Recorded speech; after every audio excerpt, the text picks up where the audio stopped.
So can you think any memorable moments during your training there on the beach? The most exciting one was the night of shark bites. So the night of shark bites. Right. So this isn't a B movie. This really happened. It totally happened. And I mean, you could probably look it up on Google because there was the last year of my surgery residency. I think it was the summer of 2016.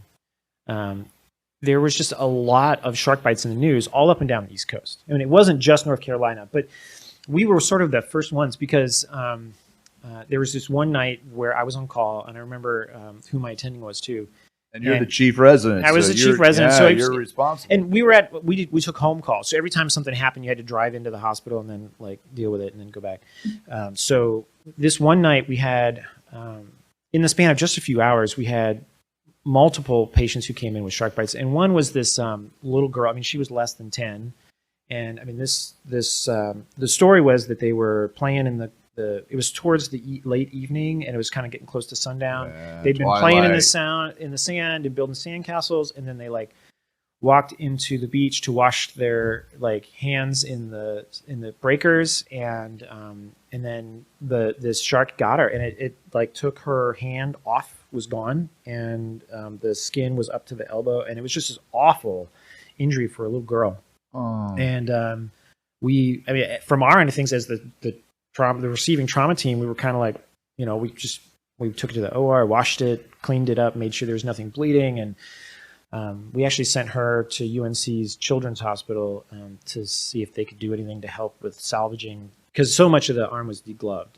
Right. And you know, and the hand was gone. I mean, it was in the belly of a shark somewhere. I mean, we have no idea where it was. And then a couple hours later, this very similar story, some older boy, he was a teenager, and he was out of state, like traveling from as a vacationer on the beach, basically. Right. And a very similar story. And his left arm was gone up here, like oh my goodness. Deltoid. And the one about that I remember, because we obviously had to take him to the OR too, was that he had 3 tourniquets on his arm. So we when we got to the OR and everything's all cleaned up, we take the first tourniquet off, which is one of these ones that's placed by EMS, and it has this very distinctive, it's sort of made of like nylon, and it has this crank on it that you can use to crank it down. And we took it off, and there's no bleeding. And then we took the other one off, and there's no bleeding. And underneath those 2 tourniquets is like a leather belt.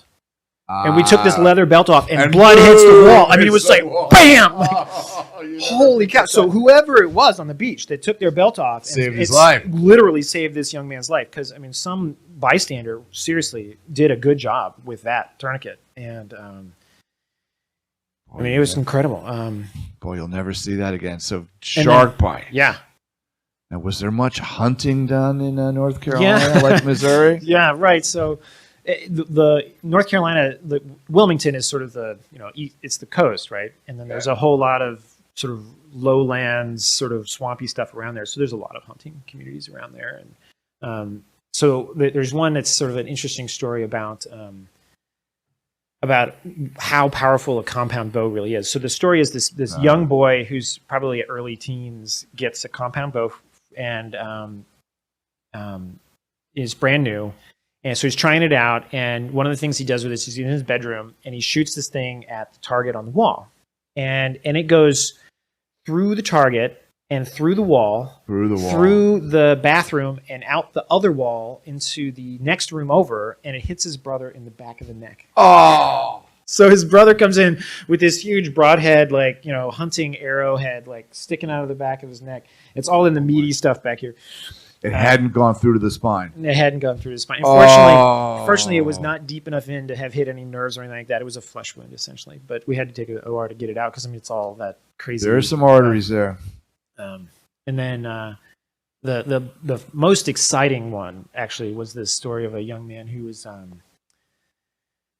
he was practicing with his target arrows, with his archery stuff, and then when he got done, he's being a good kid, and he's taken his stuff up to his bedroom to put it all away, and somehow slips and on the stairs and falls. Oh. And it's a target arrow, right? So it's shaped like a pencil, sort of a bullet tip, right? Yeah. And it has no flare to it at all. And no cutting surface. And so it entered his chest between his nipple and his breastbone. Okay. And it's all the way like poking out the back. Barely under the skin in the back. Oh, so he like stands up.